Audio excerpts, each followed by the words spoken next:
공감 칼럼 숫자와 경제와 역사가 만나는 시간입니다. 경제를 담당해 주실 박시동 평론가 그리고 역사를 담당해 주실 박광일 역사작가 두 분 모셨습니다. 두 분 안녕하세요. 안녕하세요. 네, 안녕하세요. 박시동입니다. 예, 저는 개인적으로 이렇게 두 분은 따로따로 알아요. 그런데 두 분은 오늘 혹시 처음 뵀나요? 예, 좀 전에 처음 뵀습니다. 아, 그렇군요. 네, 대기실에서 서로 굉장히 수줍어하면서 인사를 드렸습니다.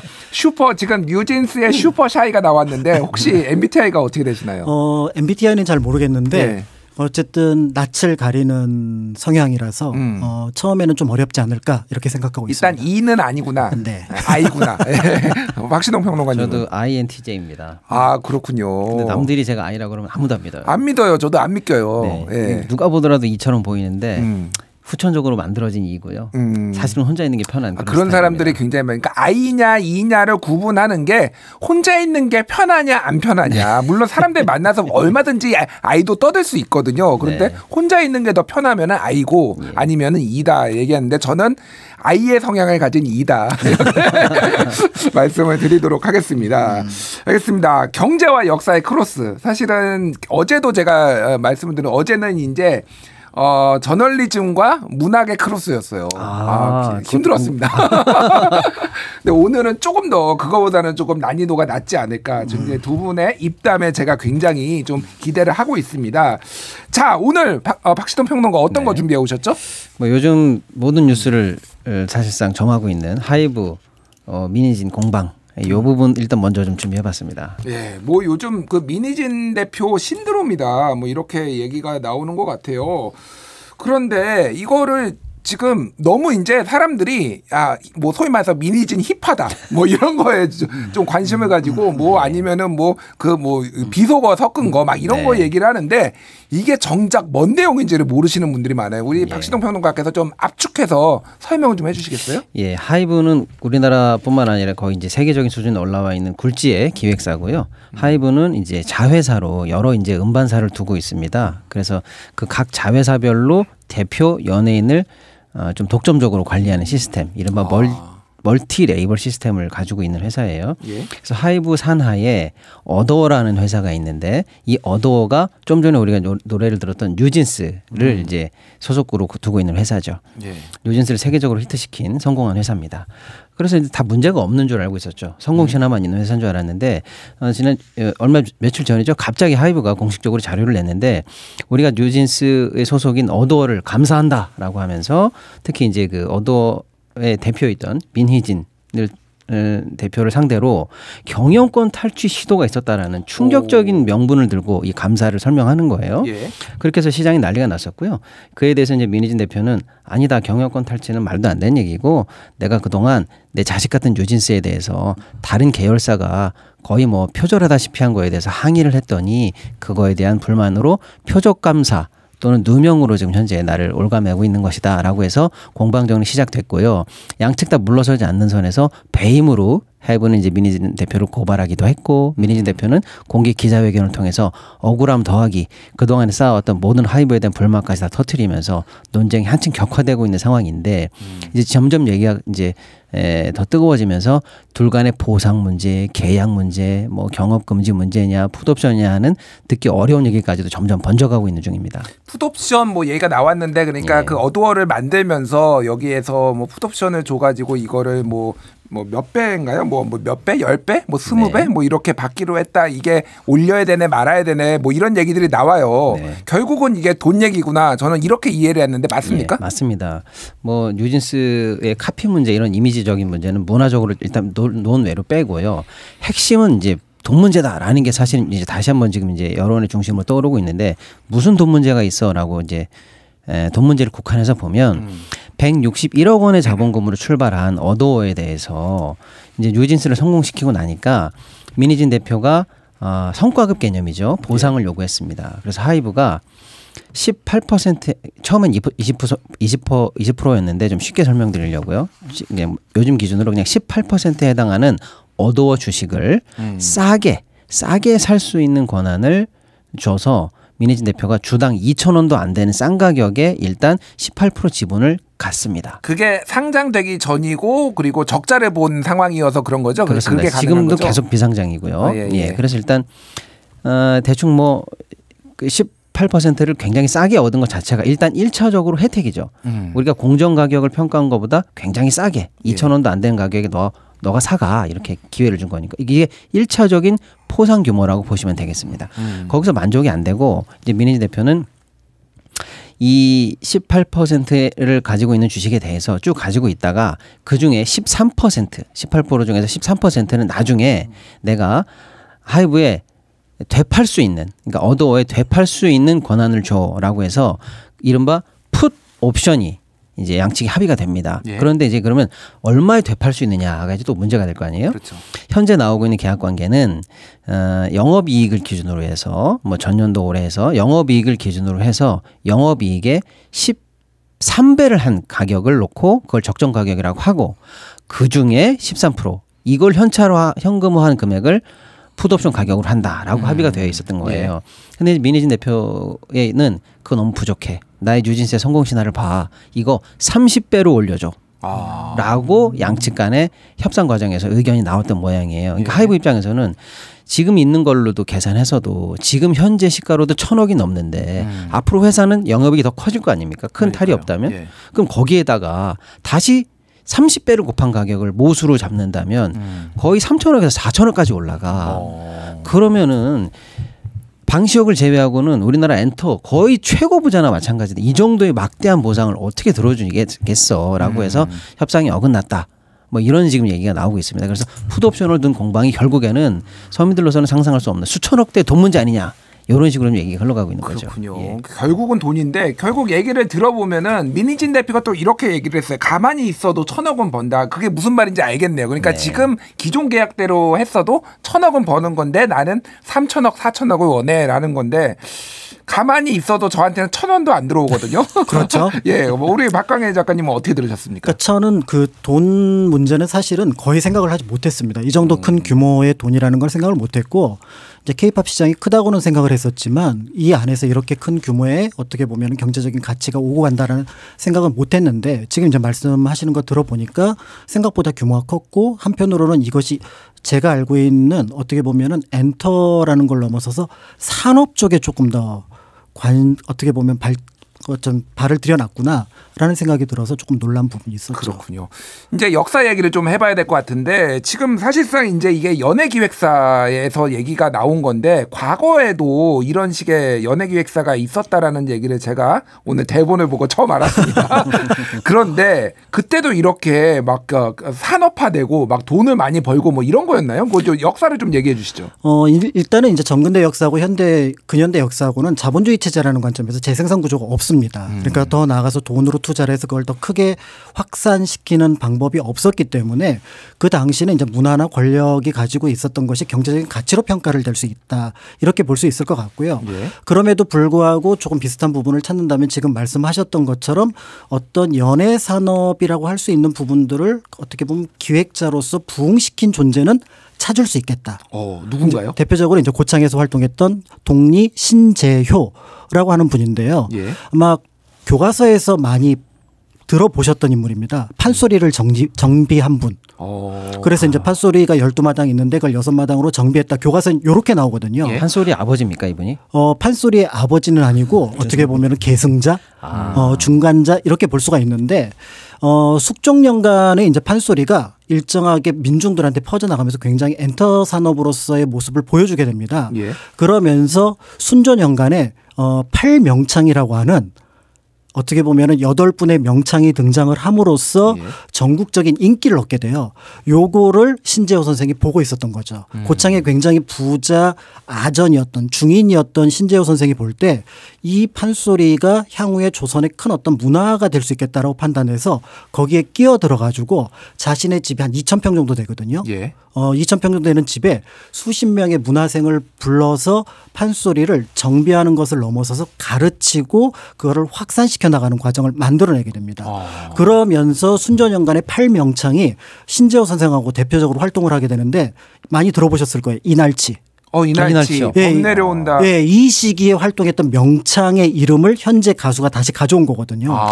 이경숙이라고 하는 분이었고 예. 그다음에 이제 김세종이라는 분이 어떻게 보면 이론과 실기를 가지고 있어서 이분을 들여서 이제 여기에 어떻게 보면 판소리를 배우고자 하는 사람들을 불러왔는데 여기에 이제 신재호 선생이 전통을 이어가는 것과 더불어서 새로운 어떤 하나의 도전을 합니다. 여태까지 명창은 전부 남자였어요. 근데 여성이 한번 불러보면 어떨까? 라고 해서 진채선이라고 하는 인물을 발탁을 해서 훈련을 시켰고 판소리 아이유 뭐 이런 건가요? 그렇죠. 도리아가라는 영화 혹시 알고 계시나요? 유승용 그다음에 수지가 나왔던 예. 거기 수지 역할이 진채선 역할입니다. 유승용 역할이 이제 그 신재호 선생 역할이었고 그리고 이 이제 교육을 시켰으면 훈련을 시켰으면은 뭔가 무대가 있어야 되는데 예. 이제 경복궁 낙성현 1867년에 있었던 전국적인 규모의 무대에서 데뷔를 시키는데 놀라운 평가를 받습니다. 그래서 여성 명창이 통한다라는 걸 처음 알게 되고 예. 이 시기에 이제 신재호 선생의 명성이 전국적으로 퍼져나가게 되죠. 그러니까 일종의 이제 판소리 아이돌 육성 프로그램 뭐 이런 거네요. 그러니까. 그렇죠. 아이돌도 육성을 하면서 동시에 새로운 어떤 것들을 좀 정비하고 그러니까 연예 산업을 좀 정비했다. 그러니까 각각 흩어져 있던 것들을 동편제, 서편제, 중고제 나눠 있었던 것들을 좀 하나로 통합하는 과정을 거쳤다 이렇게 볼 수가 있습니다. 그러면은 이렇게 되면은 일단은 스타 이제 뭐 나오면은 그때부터는 이제 전국 수대 공연 다녀야 되는 거 아닌가요? 여기서 문제가 걸립니다. 여기서 이 진채선이 흥선대원군 눈에 띄면서 예. 운현궁으로 가거든요. 근데 조선의 예법상 예. 왕실과 관련된 궁궐에 들어간 사람은 그 다음에 대중적인 활동을 못하게 되고요. 그러니까 1873년에 어떻게 보면은 흥선대원군이 실각하면은 빠져나와야 되는데 예. 그때도 빠져나오지 못하고 그냥 이제는 그냥 한 궁인으로서 살면서 예능적인 모습들을 보여주지 못하고 어떻게 보면 그 이후의 생을 보냈다. 이렇게 기록으로 남아 있습니다. 그러니까 궁녀가 한번 궁에 들어가면 평생 못 나오듯이 그렇죠. 예능인도 들어가면 그렇게 못 나오는 그러니까 거예요. 나오기는 나오더라도 이제 일반적인 대중들을 대상으로 활동을 할 수는 없겠다. 이렇게 보고 있습니다. 뭐 일종의 궁 노예 계약 뭐 이런 그런 거죠. 그런 거죠. 이번에 그 지금 뭐 저기 하이브와 민희진 대표가 뭐 노예 계약을 맺었네 뭐 이런 얘기가 나오고 있는데 일단 최소 1,000억 원 노예는 제가 본 적은 없습니다만 어쨌든 이거는 어떻게 봐야 되나요? 네, 그 얘기가 나온 배경은 두 가지인데요.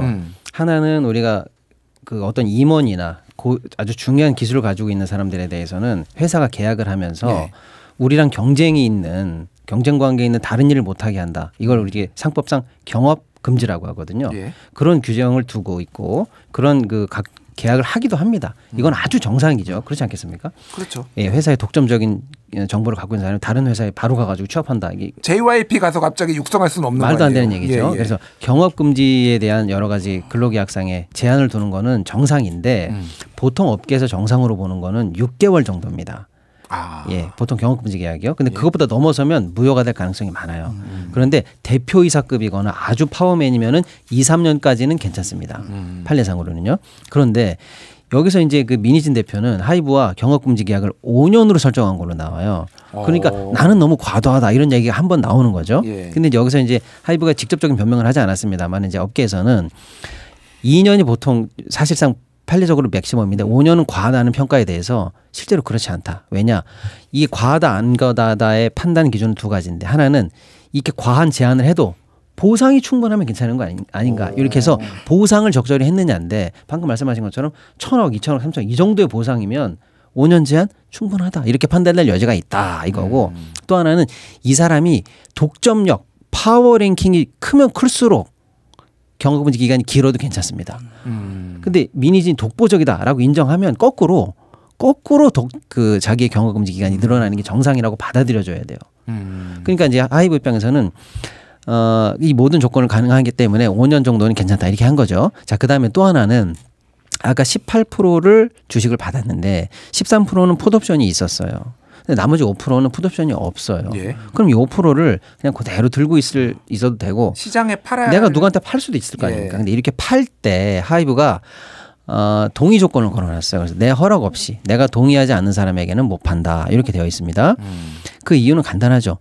그 하이브 현재 그 어도어의 주식은 하이브 80, 미니진 이렇게 갖고 있는데 너가 네 마음대로 다른 사람한테 팔아버리면 나는 누군지도 모르는 사람이 주주로 들어와서 감나라 배나라 하는 꼴을 봐야 되잖아요. 이건 안 된다. 비상장 회사는 동업관계가 중요한데 그래서 당연히 사전 동의를 받고 팔아라. 이것도 합리적입니다. 근데 문제는 이 합리적으로 이 매각 제한 규정을 둔 것은 합리적인데 이 경각금지 제한에 이게 들어가면서 이 두 조항이 합쳐지면서 문제가 되는데 내가 동의하지 않아서 주식이 팔리지 않는 동안이면 주주가 되잖아요. 너가 주주 자격을 유지하는 한 경각금지 기간은 연장된다 이렇게 하는 거예요. 그러니까 하이브가 동의를 계속 안 하고 있으면 이론적으로는 무제한으로 연장되잖아요. 예. 이래서 나는 너한테 족쇄가 쳐져 있는 노예다. 요게 이제 미니진 측의 얘기고 방금 제가 드린 말씀처럼 경각금지 5년은 업계상 물론 논란이 있을 수 있겠습니다. 괜찮다라고 보는 거고 또 주주인 상황에서 다른 회사 여기 주주가 다른 회사 가서 경영한다는 것도 웃기는 거니까 그것도 괜찮은데 이 합쳐지는데 무한정으로 연장될 수 있는 동의 조건에 대한 제한이 없다는 게 요것만 살짝 문제가 될 것 같아서 하이브도 나도 그건 수정해 주려고 했어. 이렇게 나오는 상황입니다. 예. 이거는 뭐 잘못하면 법정에 가가지고 시시비비가 좀 가려질 수도 네. 있을 것 같은데 자, 이 와중에 그러면 이제 뉴진스 네. 제가 궁금한 거는 뉴진스가 지금 최고의 이제 신곡 뮤비 조회수도 이틀 만에 1,400만을 돌파하고 여전히 잘 나가고 있단 말이에요. 맞습니다. 제가 뉴진스한테 직접 물어보고 싶은데 뉴진스가 바빠서 응답 안 해주실 것 같아서 두 분한테 한번 의견을 물어보고 싶은데 뉴진스는 하이브 편에 쓸까요? 아니면 어두워 편에 쓸까요? 그러니까 민희진 대표 측에 쓸까요? 어떻게 보십니까? 과거 사례는 어땠나요? 과거 사례를 찾아볼 수가 없습니다. 이런 사례가 없었기 때문에 예. 전무후무한 상태라고 볼 수가 있는데 사실은 이제 제가 생각할 때 그것보다 조금 더 고민스러운 부분은 여기서 이제 민희진 대표가 내 새끼 내가 낳았다. 이런 표현들이 들어가 있거든요. 예. 그런데 이제 제가 알고 있는 한 그들이 이제 그 육성 과정에서 어떻게 보면 노래라든지 춤이라든지 어떤 재능 퍼포먼스 이런 것들은 일정한 계약 속에 들어가 있겠지만 인격까지는 들어가 있지 않을 것 같다라는 느낌이 듭니다. 예. 그런 면에서 볼 때 그게 BTS가 됐든 아니면 어도어가 됐든 이 뉴진스의 개인적인 인격에 대한 얘기들은 조금 보류한 상태에서 말이 나와야 되지 않을까. 그래서 이 사람들을 내가 육성했고 계약사항이 이렇다라고 얘기를 해야 되는데 마치 내 아이처럼 그리고 더 나가서 아이라고 하더라도 사실은 소유권은 없거든요. 그들이 스스로 결정할 권한이 있기 때문에 그런 부분들을 좀 이렇게 밀어놓는 상황에서 얘기가 나와야 되는데 마치 이제 서로 가져가는 상품처럼만 얘기를 하고 있는 부분들은 조금 이제 역사의 관점에서 보면 좀 조심스럽다는 생각이 듭니다. 그러니까 이제 민희진 대표가 좀 더 감성에 호소하기 위해 그렇죠. 내가 낳은 자식 이런 느낌으로 조금 썰을 좀 푼 게 아닌가 이렇게 생각이 되는데, 그러니까 아까 전에 그 신재호 그 선생 말씀하셨잖아요. 네. 그게 이제 지금 방지혁 지금 하이브 대표랑 좀 공통점이 있다라는 얘기가 아까 전에 적혀있던데. 그렇죠. 예. 네. 그러니까 이제 그때하고 다른 거는 그냥 속을 끓는 수밖에 없어요. 네, 그래서 나중에 이제 자신이 59살, 그러니까 상처를 하고 혼자 살고 있을 때 진채선이 이제 25살이었거든요. 예. 도리화가라는 노래 하나 띄우는 것으로서 더 이상 할 수 있는 방법. 그러니까 일종의 연애 편지입니다. 그러니까 나는 너를 아직도 기억하고 있는데 너는 어떻게 생각하니? 라고 하는 그 정도 이상으로는 사실은 권력자이기 때문에 예. 흥선대원군이. 그러니까 사실은 여기서 보면은 오히려 이제 민 대표하고 그다음에 이제 흥선대원군, 그러니까 흥선대원군이 방시혁하고 비슷하고 그다음에 신재호 선생은 민 대표랑 좀 비슷한 그런 느낌이 들긴 하죠. 신재호가 그러니까 민희진 대표고 네. 흥선대원군이 방시혁이다. 그렇죠. 무시무시한데요, 갑자기. 그러니까요. 네. 그러니까 그런 톤이 좀 비슷할 것 같습니다. 그렇군요. 알겠습니다. 하이브와 민희진 대표 좀 일종의 진흙탕 싸움으로 비춰지는 부분도 있는 것 같아요. 네. 그래서 이게 조금 MZ세대 소위 말해서 여기에서는 민희진 대표에 대해서 약간 열광하는 게 있는 게 여기가 말단 사원으로 SM에 들어와 가지고 최고 경영자까지 와서 약간 일종의 성공신화에 좀 감정이입이 되고 네. 위해를 들이받는 것에 대해서 약간 좀 쾌감을 느끼시는 분도 있는데 예. 야 1,000억이 무슨 노예야 이런 얘기를 하시는 분들도 있고 이거는 철저히 돈 싸움이야 이렇게 말하는 분도 있고 되게 관점이 다양한 것 같아요. 일단은 앞으로 이거는 좀 어떻게 진행될 것 같나요? 그 법적인 부분으로 이제 단계가 넘어가는 것 같아요. 처음에 이제 감정적인 부분들이나 대중들에게 호소했던 부분은 사실 시간이 지나고 나면 조금 이제 잦아들게 마련이지 않습니까? 근데 정작 중요한 법적인 부분이 이제 시작입니다. 예를 들어서 하이브가 원하는 것은 민희진 대표의 해임이에요. 그러니까 스스로 사임할래라고 처음에 제안했는데 당연히 안 했습니다. 그러면 내가 너희를 강제로 사임시키겠어라고 해서 주주총회를 소집을 해야 됩니다. 근데 이 사진이 민희진 대표 측으로 지금 전부 다 장악이 돼 있어요. 그래서 그 이사회가 어저께 주주총회 소집 의견에 대해서 소집 요구에 대해서 거부했습니다. 그래서 하이브가 법원에다가 임시로 주주총회를 허가해 주십시오라는 지금 신청을 냈고요. 예. 그런 상황이기 때문에 이제 주총 해임 또 그 하이브가 처음에 감사했을 때부터 나왔던 배임 문제, 경영권 찬탈 문제는 법적으로 계속 남을 것 같고요. 민희진 대표 역시 맞대응을 하는 그 과정에서 계약 문제라든지 상호간에 있었던 카피 문제라든지 이런 것들이 법적으로 서로의 정당성을 확인하기 위해서 이제 본격적으로 나올 것 같다 저는 그렇게 생각하기 때문에 문제는 이제 시작이다. 아직 멀었다. 네. 2달간은 진흙탕 싸움이 예정돼 있다. 저는 그렇게 보입니다. 일단은 죄송합니다. 너무 감정이입하시지 않으셨으면 좋겠는 게 어쨌든 돈은 저들이 법니다. 제 삶하고는 아무런 관련이 없어요. 뭐 리얼 월드로 돌아가라 뭐 이런 얘기도 있습니다. 어쨌든 그 We Believe in Music 하이브의 이제 미션이자 슬로건인데 여기에서 빠진 것이 하나 있는 것 같습니다. 돈이 되는 뮤직. 그리고 민희진 대표도 인터뷰에서 뉴진스에 대해 이렇게 말했다고 합니다. 아직 어린 만큼 숫자에 집착하지 말고 공부한다고 생각했으면 좋겠다. 그런데 정작 숫자에 집착하는 건 누군지 우리가 한번 자문해 볼 필요가 있는 것 같습니다. 자, 오늘 지금 절반밖에 못했어요. 그렇죠. 네. 뒤에는 지금 윤봉길 의사의 상하이 의거가 악화된 한중관계 물꼬를 텄다. 이 정말 재밌을 것 같은데 이거를 또 경제적 관점으로 우리가 얘기를 해봐야 될 것 같아요. 그래서 두 분 괜찮으시면은 좀 유튜브에서 후토크로 좀 얘기를 해봐도 될까요? 네, 괜찮습니다. 괜찮으시죠? 네네네. 안 괜찮으면 안 돼. 무조건 괜찮아야 돼. 자, 오늘 어떠셨나요? 좀 뭐 소감 한번 짧게 말씀해 주시죠. 네, 확실히 이제 경제랑 좀 맞추는 게 어렵긴 한데 그래도 비슷한 사례가 그래도 우리가 오랜 역사를 가지고 있기 때문에 찾아내면 찾아낼 수 있겠다라는 생각이 들고요. 조금 더 경제와 관련된 내용들이 나온다면 제가 좀 준비를 하면은 그럭저럭 맞춰서 나갈 수 있을 것 같습니다. 네, 억지로 끼워 맞추겠다 이런 말씀 주셨고요. 박시동 저는 이제 경제는 네. 보통 분들이 좀 어려워하시는데 역사는 사실 이미 있었던 얘기 아닙니까? 그걸 또 우리 선생님과 풀어내면 더 쉽게 와닿을 것 같아요. 사건의 본질이라든지 경제의 내용이. 그래서 앞으로 잘 맞춰가면 재밌을 것 같은데요. 우리 청취자분들께서 애정을 많이 가지고 지켜봐 주셨으면 좋겠습니다. 예, 저희 아직 좀 삐그덕대고 있는데 그래도 생각보다는 잘 여기까지 온 것 같습니다. 화요일에는 박시동 경제평론가 그리고 박광일 역사작가 두 분이 또 박씨네요. 쌍박입니다. 쌍박이네요. 대박나게 제가 기원하면서 후토크 이어가도록 하겠습니다. 자, 이번에는 우리 박광일 작가님께서 조금 더 이제 많이 말씀을 하실 것 같은데 이게 저는 제목만 보고도 되게 궁금하더라고요. 윤봉길 의사 상하이 의거가 악화된 한중관계 물꼬를 텄다. 이게 무슨 말인가요? 네, 그러니까 어저께가 이제 윤봉길 의사가 상해 홍쿠공원에서 이제 폭탄을 던진 의거를 한 지 92주년이 되는 날입니다. 그런데 이제 윤봉길 의사 의거와 관련해서 그것이 우리 독립운동사에 큰 역할이 있었다라는 것들은 누구나 다 잘 알고 계실 것 같은데요. 그런데 이제 국사교과서에 굉장히 흥미로운 표현 하나가 있습니다. 한국의 독립운동 또는 한국에 대해서 냉담했던 중국인들에게 큰 변화를 주었다. 여기에 이제 그 국사교과서에 이렇게 실려 있거든요. 그러면 도대체 한국과 중국은 같이 일본의 침략을 받은 나라인데 언뜻 생각하면은 서로 연대감을 가지고 있을 것 같은데 왜 중국 사람들이 한국인들과 한국의 독립운동에 대해서 냉담했을까? 그러니까 거기에 대한 포커스 그다음에 내용을 먼저 살펴본 다음에 그래야 비로소 윤봉길 의사의 의거가 가지고 있는 의의 어떤 역사적 의미를 조금 정확하게 파악할 수 있지 않을까? 라는 생각이 들었습니다. 그렇군요. 어제 이제 그 충남 예산에서 기념행사 열렸다고 말씀해 주셨는데 이게 그러니까 우리가 그 작품에서 많이 보면은 그 백범 김구 선생이 새로 산 시계를 주면서 자신에게 필요 없다. 뭐 이렇게 한 게 이게 맞는 거죠. 그러니까. 그렇죠. 그러니까 김구 선생님 시계가 2원이었고 그다음에 윤봉길 의사 시계가 6원이었거든요. 이제 곧 거사하고 잡히면 내 시계는 쓸 수가 없으니 그러니 선생님하고 저하고 시계를 바꾸시죠. 그러니까 마지막 식사 장면에서 그렇게 얘기를 했었거든요.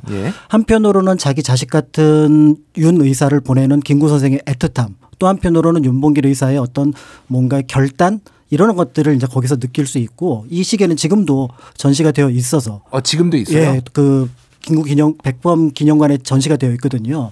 그래서 그 당시에 어떤 안타까움 이런 것들을 상징하는 어떤 유물이라고 볼 수가 있습니다.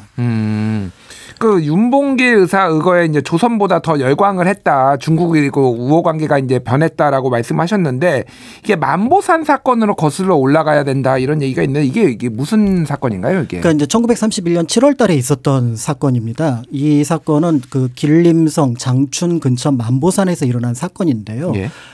거기에 이제 조금 복잡한 내용이 있지만 좀 축약해서 얘기를 한다면 물기를 내기 위해 했던 조선 농민과 그 물기를 내는 것을 방해했던 중국 농민 사이에 충돌이 벌어지게 됩니다. 그런데 중국 땅이니까 거기에 이제 중국 군인들이 출동을 하거든요. 그런데 거기에 비해서 한국 농민들 뒤에는 누가 나오냐면 일본 경찰들이 등장을 합니다. 그러니까 이제 당시로서는 거기에 대해서 식민지니까 한국인들도 자신들의 관할이라고 생각을 했던 거죠. 예. 그래서 여기에서 충돌은 그렇게 큰 것은 아니었는데 이 충돌 자체를 조금 일제가 사주한 부분이 있고요. 그런데 예. 이 내용이 국내에 타전이 되는데 거기 기사가 뭐라고 뜨냐면은 800명 중국 농민과 한국인 농민 200명의 충돌, 큰 부상. 이게 국내로 타전이 돼요. 근데 이게 사실 오보였거든요. 그렇게까지 충돌은 안 일어났거든요. 예. 그러니까 이 기사가 서울에 떨어지게 되자 이 기사를 바탕으로 해서 당시 조선일보였고 예. 그걸 바탕으로 해서 다른 신문들이 재인용을 하게 되면서 이게 전국으로 타전이 됩니다. 그러면서 나타난 현상이 혹시 호떡집에 불이 났다 이런 얘기 들어보셨나요? 호떡집에 불났다. 예, 되게 시끄러울 때. 시끄러울 때 난리 났을 때. 그렇죠. 이게 이때 사건을 가리킨 건데요. 예. 전국에 있었던 차이나타운이 공격받습니다. 아, 우리나라에 있는 차이나타운이요? 그렇죠. 평양, 원산, 인천, 그다음에 서울, 부산에 있는 차이나타운이 그러니까 이 신문 기사를 보면은 그러니까 예전에 LA 폭동 비슷한 느낌이었던 거죠. 현지에 우리 교포들이 힘들게 생활하고 있는데 현지인들에게 어떻게 보면은 좀 이렇게 당했다. 그러니까 이제 그런데 한국에는 차이나타운들이 있었거든요. 예, 예. 이 차이나타운을 한국인들이 공격을 한 거예요. 그러니까 우리 교포가 우리 동포가 해외에서 당하고 있는데 우리가 이거를 가만둘 수 없지라고 해서 그렇죠. 오히려 일종의 뭐 테러 같은 거네요. 그렇죠. 보면은. 그러니까 그러면서 이제 차이나타운이 공격이 일어났으면 당시 일본 경찰이 얼마나 유능합니까? 예. 그러면은 이런 상황에서라면은 충분히 막을 수 있는데 이거를 일본 경찰들이 팔짱 끼고 방관하고 있는 거예요. 그 사이에 연구자에 따라 다르지만 대체로 한 100명에서 200명 정도의 중국인 사망자가 발생을 합니다. 많이 죽었네요. 굉장히 많이 희생이 됐죠. 예. 그럼 이 기사가 다시 중국에 타전이 됐겠죠. 그러면은 중국 사람들이 볼 때 한국인들은 우리하고는 거리가 먼 어떻게 보면 등을 진 사람들이구나. 그러니까 그렇지 않아도 일본의 식민지라서 좀 위험하게 생각을 했었는데 네. 이 사건을 겪으면서 굉장히 멀리 있는 사람. 그런데 만주와 중국에서 독립운동을 하던 우리 독립운동가들에게는 치명적인 사건이 됐던 거예요. 그렇겠네요. 거기에서 어쨌든 중국인들한테 협조도 구해야 되는데 독립운동가들이 고립될 수도 있는 그런 완전히 상황이네요. 고립되고 때에 따라서는 굉장히 배척받을 수 있는 상황이었으니까 여기에서 이제 이 난관을 풀어갈 방법들을 찾고 있었던 상황에서 국제 정세가 변하는 거죠. 그런 상황에서 윤봉길 그 의사 의거가 이제 한중 관계를 바꿨다라는 건데 어쨌든 제가 들으면서 하나 좀 눈에 띄었던 거는 역시 그 신문은 오보가 참 많구나. 국제적으로 참 문제를 많이 일으키는구나. 그러니까 이 신문 오보는 사실은 조금 억울한 부분이 있어요. 왜냐하면 그 장춘에 있었던 지부에 있었던 기자에게도 잘못된 정보를 일본 영사관에서 제공을 합니다. 그러니까 이제 그거를 확인하지 않았던 게 문제예요. 크로스 체킹이 그러니까 제대로 그렇죠. 안 건넨 그러니까 거네요. 팩트 체크를 좀 했으면은 예. 현장에 나가 보았으면은 그 정도는 아니었다는 걸 파악을 할 수 있지 않았을까 이렇게 이제 보여지는 거고요. 그래서 궁금한 게 그래서 윤봉길 의사 의거 이거 사실은 어떻게 보면은 중국인들도 많이 죽은 거 아니에요? 그것 때문에. 그렇진 않습니다. 그렇진 않아요? 네. 그런데 이제 일본이 그 당시 이제 만주를 점령하면서 시선을 돌리기 위해서 상해도 침략을 하거든요. 예. 근데 상해 침략했는데 뜻밖의 상황에 부딪혀요. 상해를 지키고 있던 19로군이 잘 버텨내는 겁니다. 그러니까 이제 여기에 대해서 영국, 프랑스, 미국 같은 경우가 일본에 대해서 니네들 지금 강화협정 맺어라, 휴전해라 라고 압박을 넣으니까 그럼 휴전협정에서 유리한 고지를 차지하기 위해서 뭔가 무력 시위를 하거든요. 그게 4월 29일에 있었던 홍콩 공원에서의 시위인데 여기에서 일본 왕 생일 잔치를 아직 남의 땅인 상해에서 벌인 겁니다. 그러니까 중국인들은 완전히 자존심에 모욕감에 이런 것들이 상처를 났을 텐데 그렇네요. 여기에 윤봉길 의사가 폭탄을 던졌고 그래서 상해 주둔군 사령관이었던 시라카와 그다음에 당시 상해 주중 영사관이던 시게미스, 시라쿠하는 죽고 시게미스는 중상을 입는데 예. 이 시게미스가 나중에 미주리오 올라갈 때 일본 외상이 절뚝거리면서 올라가거든요. 예. 그 항복 문서에 조인했던 이 사람이 상처를 입은 게 바로 이때 사건입니다. 아, 그렇군요. 그러니까 어떻게 보면은 중국 국민의 자존심을 윤봉길 의사가 세워줬다 이렇게 좀 느꼈을 수가 있겠네요. 그렇죠. 그렇군요. 그러면서 이제 한국에 대한 이미지가 완전히 바뀐 사건이라고 볼 수가 있고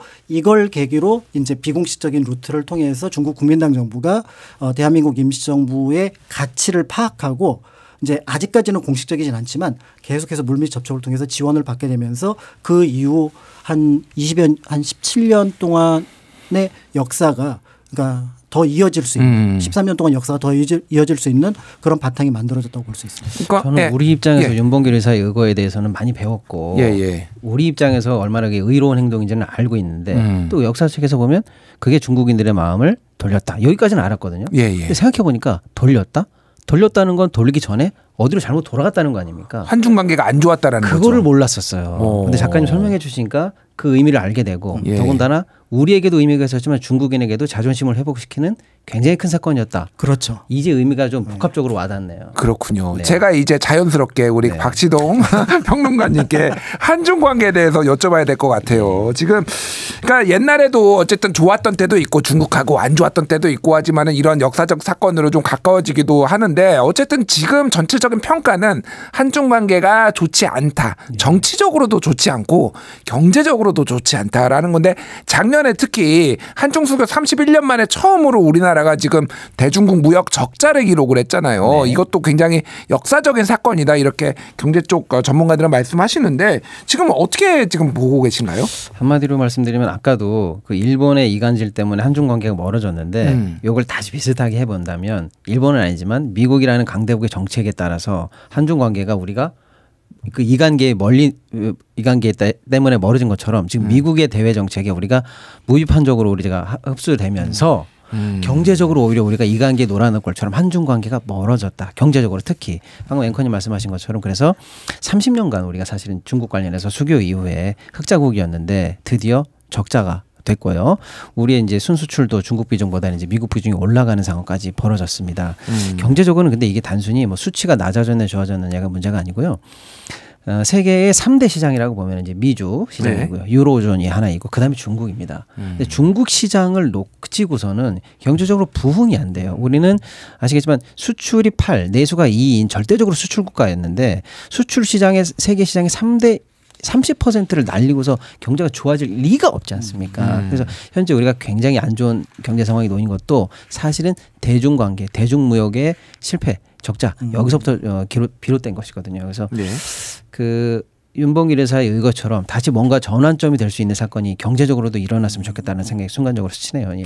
그 이제 좀 여쭤보면은 반도체와 관련해서 미국의 이제 압박이 심하잖아요. 그러니까 그렇습니다. 중국이나 이런 데서 현지 공장에서 이런 좀 첨단 반도체를 만드는 것을 금지하거나 기간을 정해놓고 지금 다 시설을 빼라 이런 식으로 압박을 하고 있는데 이게 이제 SK 하이닉스나 삼성전자 같은 경우에는 이미 중국에 막대한 투자를 해놓은 상황이고 그렇습니다. 이게 이제 우리나라가 손해를 이렇게 감수를 해야 되나 뭐 이런 논란들이 있어요. 이건 어떻게 봐야 됩니까? 이게 지금 기업 단위에서는 정말로 천문학적인 손실이 나는 사건이거든요. 왜냐하면 방금 앵커님 말씀처럼 우리나라의 반도체는 우리 산업의 거의 1축입니다. 그리고 그 1축은 삼성과 SK하이닉스 두 개가 리드하고 있는데 둘 다 중국의 큰 공장들이 있어요. 그런데 지금 미국의 압박은 뭐냐면 반도체는 안보 물자다. 그러니까 미국으로 들어와서 공장 만들어. 거기에 더해서 중국은 사실상의 적대국이니까 중국에서는 최첨단 반도체를 생산하지 마라. 이게 이제 조건이에요. 그래서 지금 있는 공장을 유지하려면 최첨단 상품이 아닌 범용 반도체만 만들어라. 이게 이제 중요한 거고 그나마도 그 기간을 매년 미국으로부터 허가를 받도록 이런 식의 압박이 계속 오고 있거든요. 사실상 중국에 투여된 엄청난 자본이 시간만 기다리면서 시한부를 기다리는 느낌이거든요. 그 자체가 엄청난 손실이고 더하기 중국 시장 그 자체를 놓친다는 거예요. 중국에 팔려고 했던 우리의 시장 자체가 놓치거든요. 그냥 반도체 산업에게는 굉장히 치명적인 상황입니다. 심지어는 그래서 SK하이닉스 최태원 대표가 사장이 오죽하면은 우리나라 대한상의 회장 자격으로 한 말이긴 하지만 중국을 잃고 어떻게 장사하라는 얘기냐 이런 얘기까지 사실은 나올 정도거든요. 사실은 그래서 지금 우리 수출이 굉장히 안 좋은데 일부에서는 반도체 수출은 좀 올라가고 있다라는 얘기를 하고 있는데 그건 작년에 너무 안 좋았고 경기 저점을 통과했기 때문에 조금 올라가는 거지 결국 중국 시장이라든지 이런 부분을 놓치고서는 크게 급반등하기는 어려운 상황이라서 이 문제를 반드시 해결해야 되는 상황입니다. 참 어려운 문제인 것 같아요. 네. 그렇다고 미국하고 뭐 척을 수도 없고 여러모로 좀 균형 외교가 필요하지 않나 이런 뭐 관점 얘기들이 나오고 있는데 예전에는 그러면은 한국은 특히 이제 균형 외교, 실용 외교와 함께 한중 관계는 좀 어떻게 유지를 했는지 좀 사례를 좀 듣고 싶습니다. 그러니까 사례는 사실은 한국과 중국 관계는 굉장히 사이가 안 좋았어요. 중국이 사실 지금의 미국 같은 존재였잖아요. 그렇죠. 조선한테는. 항상 압박을 했었다가 딱 예. 근현대 들어오면서 일제히 침략을 받을 때 이제 연대를 했었던 부분들이 있었거든요. 근데 그 연대조차도 사실은 중국에서 실용적인 부분으로 한국이 필요하다고 봤던 부분들이 있었고요. 그러니까 이제 국제 외교 관계에서 중국에 대한 부분들은 사실은 지금 말씀하셨던 것처럼 그리고 또 앵커님께서 얘기하셨던 것처럼 거기에 어떤 전략적인 방향을 설정하기보다는 실용적인 것들이라는 것들을 세우는 게 현재로서는 의미가 있을 것 같고요. 조선시대 그렇게 압박을 받으면서도 어떻게든지 최대한 피해를 줄이겠다는 쪽. 그러니까 명예에서 명초의 조선을 굉장히 압박을 했거든요. 그럼에도 불구하고 조선 같은 경우는 어떻게 보면 그들의 말은 들어가되 최대한 그들에게 척을 지지 않는 방식으로 진행을 했었는데 근데 어느 방향으로 경도된 시절이 있습니다. 예. 그게 바로 언제냐면 임진왜란 직후. 아, 임진왜란 직후요? 네, 선조가 이제 소위 말한 제조지원 나라를 구하는데 명나라 도움이 있었다라고 예. 하면서 그쪽으로 경도되는 그 순간 사실은 외교의 위기가 발생을 했고 우리가 알고 있는 청해 침입을 받았거든요. 예, 예. 그러니까 명예 압박은 늘 있었는데 그거를 계속해서 어떻게 보면은 좀 중립적인 방향에서 막아내지 못했던 그 상황이 이제 선조 때 벌어지게 되니까 결국은 그런 문제점이 나온 것처럼 그러니까 조선은 가능하면 실리적인 그러니까 우리가 알고 있는 4대 외교라고 하는 부분들이 어떤 면에서는 맞지만 그 한자 낱말 그대로 보긴 좀 어려운 부분들이 있거든요. 네. 그러니까 조선의 생존이 1차였습니다. 항상. 근데 그거를 버리고 어떤 방향성을 설정하는 순간 위기에 빠졌고요.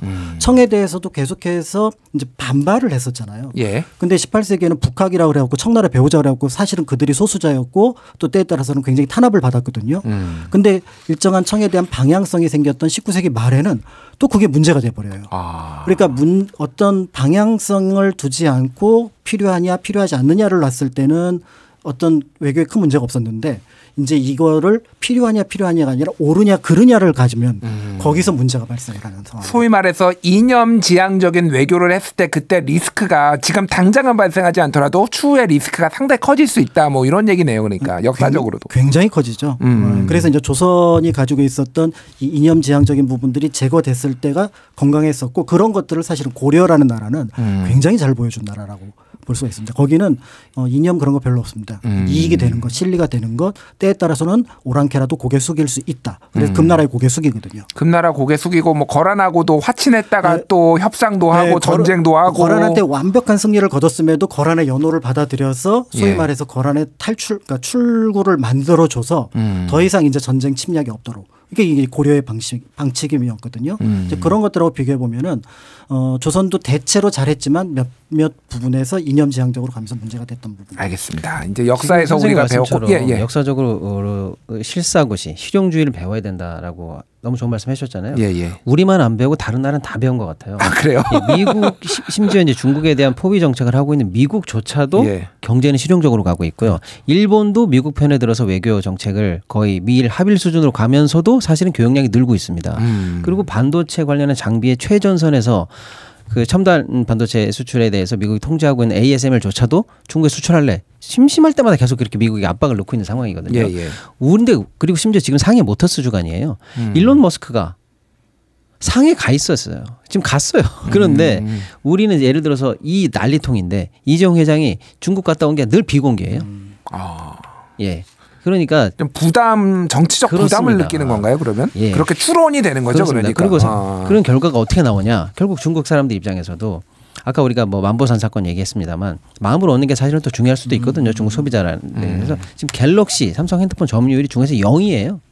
그리고 지금 상해 모터스가 세계 거의 1대 모터쇼인데 현대차는 지금 중국 공장을 문을 닫는 상황까지 이르렀거든요. 그러니까 경제에 관해서 실용주의를 놓치면 이렇게 된다는 그 역사적 교훈. 선생님이 해주신 말씀을 지금이야말로 경제적으로도 좀 정부 당국자라든지 누군가가 좀 들었으면 좋겠네요. 그러니까 거란과의 그 지금 3차 전쟁 말씀하셨는데 네. 그때 상황이 진짜 고려가 절묘하거든요.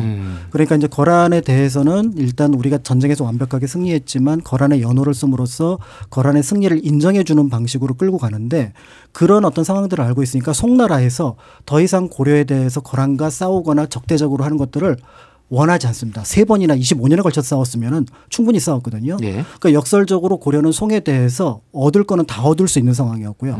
송이 어떤 거란에 대한 강경 정책을 취하라고 얘기할 수 없는 상황이었고 거란은 거란대로 고려가 송과 외교 관계를 맺지는 않았지만 비공식적인 교류가 굉장히 많았어요.